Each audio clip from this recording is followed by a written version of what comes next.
Okay, proteins part 2. This, as the slide says, it's putting all the pieces together. Okay, I'm telling you guys, this is a very important idea. So, primary, secondary, tertiary, quaternary. Primary, what sequence are these beads in? Secondary, how did the small sections of these beads interact to form these little motifs? Right? Tertiary, how do big sections of the protein chain come together and fold up into this three-dimensional shape? So right here is a pleated sheet. Over here is alpha helix. Right? How do all of those individual secondary structures interact to make the 3D protein? Okay. And then see this 3D protein? That's that one. Maybe there's another 3D protein from here which will interact and form a quaternary structure. Not all proteins have quaternary structures, but a lot of them do. Okay? A lot of them do. So if we look here and we look at a protein 3D shape, we're just going to look at some examples here of different proteins. Right? These things are monstrous. Okay?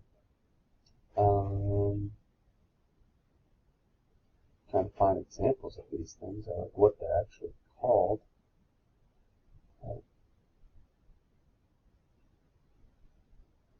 When we see there's a big protein, you can see the individual.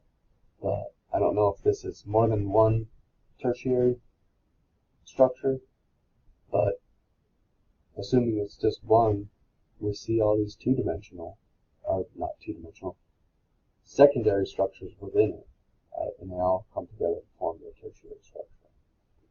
This one here looks like maybe a quaternary structure with four. They have a teal, an orange, a blue, and a purple tertiary structures forming into this big quaternary structure. Hemoglobin is a big one. This is the one that we have in our blood that allows us to carry. Yeah, actually, I thought that was a hemoglobin. This is what allows us to carry oxygen in our blood, is this big protein. And it's made up of four individual tertiary structures.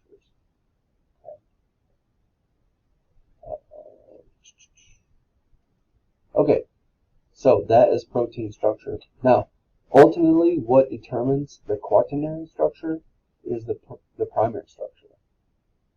Key point. We'll come back to it.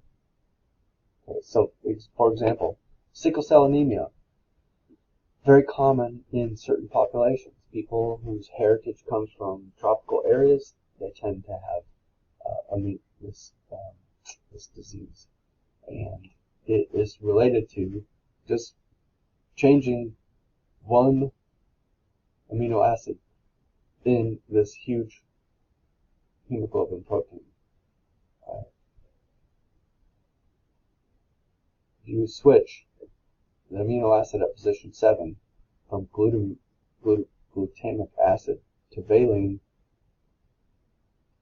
the quaternary structure changes, and therefore the skin of the blood cells are a totally different shape, and then you have this disease.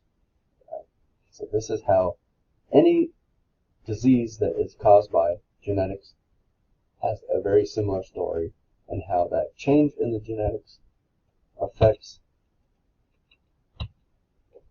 the quaternary structure or tertiary structure, and that's why you have a disease. Okay. Denaturation or folding. So these tertiary structures are held together by things like weak van der Waals interactions or disulfide bonds, things like that, and hold that protein into its shape. If you submit that protein to wide changes in temperature or in pH, then it starts to break down those interactions, and the actual three-dimensional shape of the protein starts to unfold.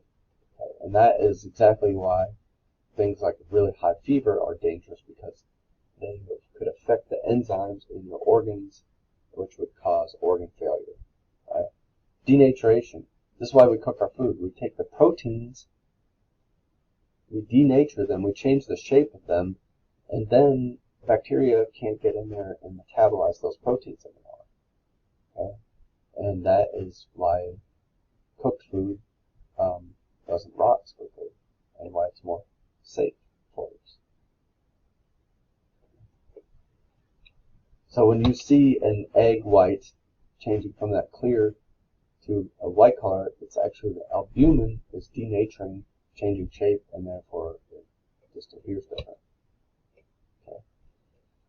And then finally, I think that this is the, well, I'm going to stop here and call this proteins